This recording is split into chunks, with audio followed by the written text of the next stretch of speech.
Hi guys, and welcome to today's video, which is going to be all about the harvester ants and the black garden ants that I have. I figured I would do the update for both of them in one because really there isn't a really big update with the black garden ants, but I still wanted to let you know on a few things. So with the harvester ants, as you can see, they are currently moving the whole brood into the darker area. This happens pretty much all the time. I actually left a time lapse on them and they seem to do it quite often. I don't know if they do it because the reaction to light, obviously I've just put a lamp on now, or maybe they're moving them and cleaning the area, then moving them back. I don't know. They seem to do a lot of cleaning, which is pretty normal for ants anyway. My one concern with this particular test tube they're living in is the water's running out very rapidly, and so I'm either going to have to offer them a water tower or somehow get them to move into something else so I can replenish the water in the test tube. Now, talking about moving into something else, they haven't moved into their gypsum nest, which is rather large, and a lot of people concerned it was too big. Although the people at Ants Kingdom said it's totally fine.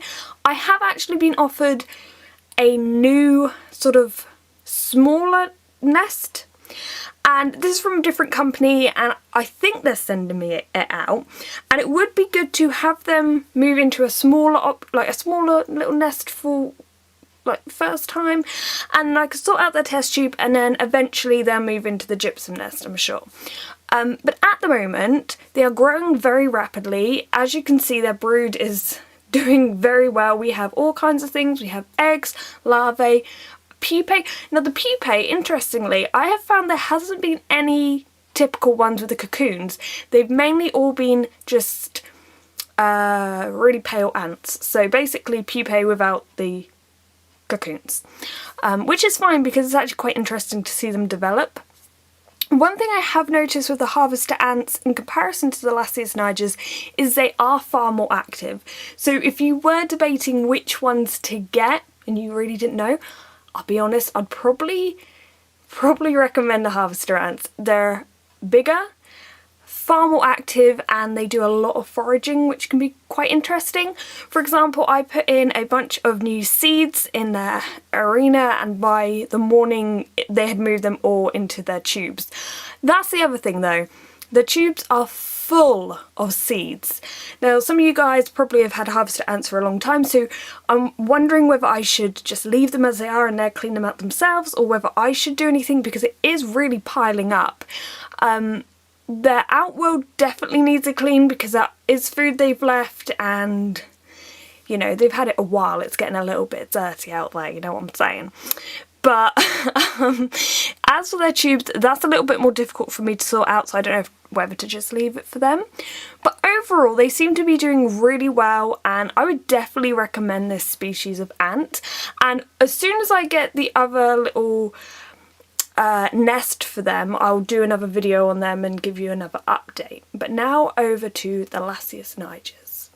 So basically, this is their 2-year anniversary. I've had this queen 2 years, and right now they can be thought of as both dead and alive. That's why I like to refer to them as my Schrodinger's ants, because basically I don't really see them. They have become more and more secretive, or more and more dead, who knows.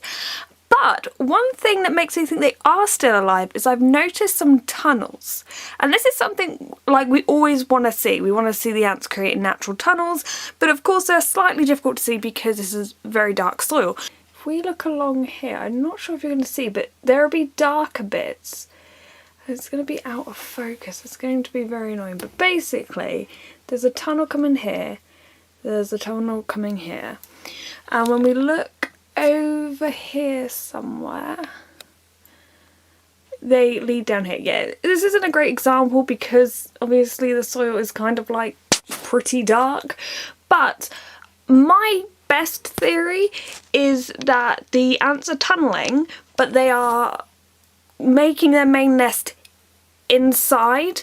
So this is, it's not the thickest of nests, but okay, I don't know how I can say it. It's fairly hefty and definitely enough room for a small nest to form and be well hidden.